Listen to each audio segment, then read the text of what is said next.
Welcome to my babies birthday blog. প্রথমবারের মতো জাভিয়ানের জন্মদিন ফুল ফ্যামিলি ছাড়া শুধু মা বাবার সাথে একাই সেলিব্রেট করছে জাভিয়ান কতটা এক্সাইটেড ছিল আর দিনটা আমরা কিভাবে কাটিয়েছি এটা নিয়ে থাকছে আজকের ব্লগ। হ্যালো এভরিওয়ান, আসসালামু আলাইকুম। আই হোপ সবাই ভালো আছেন, আমরাও অনেক ভালো আছি।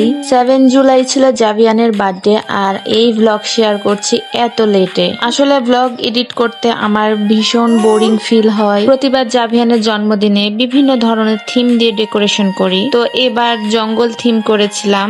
জাভিয়ানের জন্মদিনে খুব সামান্য রান্না বান্না করেছিলাম, শুধু পোলাও, মাংস মানে রোস্ট করেছিলাম আর ডাল। চিকেন পিস গুলো অনেক বড় বড় থাকে, তাই আমি মধ্যে থেকে কেটে নেই। চিকেন রোস্ট, ডাল আর পোলাও এগুলোই ছিল, আর বেশি কিছু করিনি, ও তেমন একটা খায় না। তারপরে রান্নার সাথে সাথে আমি বিকেলে নাস্তার জন্য ভেজিটেবল রোল ভেজে নিয়েছিলাম সেই দিন।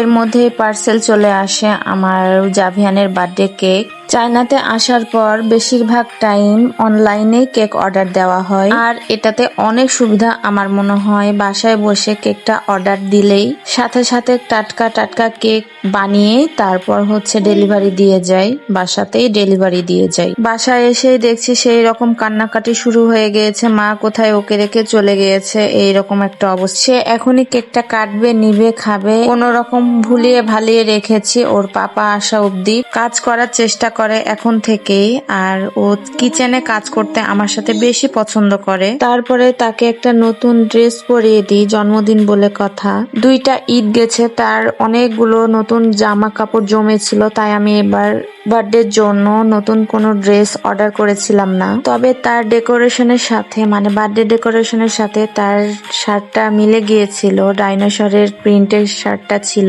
আমি ওটা ঈদের জন্যই নিয়ে রেখেছিলাম, যাই হোক মিলে গিয়েছে ছেলের ড্রেসটা। মা বাবার যত রকম শখ স্বপ্ন একটা বাচ্চাকে ঘিরেই হয়। এই যে দেখেন, আমি ওকে সাজানোর চেষ্টা করছি আর ও সাজবে না, নিবে না। ওর তো খেয়াল আছে সেই ফ্রিজে ওর বার্থডে কেক, একটাও ভালো মতো ছবি তোলেনি, কোনো কথাই শুনছে না, শুধু কেকটাই নিবে। আমার বাচ্চার মতো সব ছোট বাচ্চা এমনই হয় যে তাদের বার্থডে মানে কেক, ক্যান্ডেল, কখন কেক দেখবো, কখন কেক কাটবো, ক্যান্ডেল ফু দিব, এগুলোই তাদের মজা। এই প্রথমবার জাভিয়ান একা তার বার্থডে সেলিব্রেট করছে ফুল ফ্যামিলি ছাড়া। প্রতিবার ওর বার্থডেতে ফুল ফ্যামিলি থাকে, শুধু ওর পাপা থাকতে পারতো না, কারণ ওর পাপা চায়নাতে থাকতো।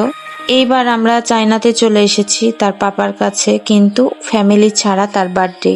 নানা নানি, দাদা দাদি সবাইকে ছেড়ে তার বার্থডে। তার নানি এবং দাদিদেরকে কনফারেন্সে নিয়েছিলাম ফোনে, আর এখানে ও দুষ্টুমি করছিল। স্পেশাল ওকেশন গুলো ফ্যামিলি ছাড়া একেবারে ভালো লাগে না, তবে এবার ওর পাপার সাথে আছি, এটা আমার কাছে অনেক বড় পাওয়া। জাভিয়ানকে তার নানি বাসার সবাই, দাদা বাসার সবাই অনেক বেশি ভালোবাসে। সবাই তার এই শুভ দিনে অনেক দোয়া এবং ভালোবাসা দিয়েছে। হয়তো কোনো এক বার্থডেতে ফুল ফ্যামিলি সহ তার বার্থডে সেলিব্রেট করতে পারবো। ও চায়নাতে বসে কেক কাটছে আর ভিডিও কলে বাংলাদেশ থেকে তার নানি দাদি সেটা এনজয় করছে। এটাই তাদের ছোট ছোট আনন্দের মুহূর্ত।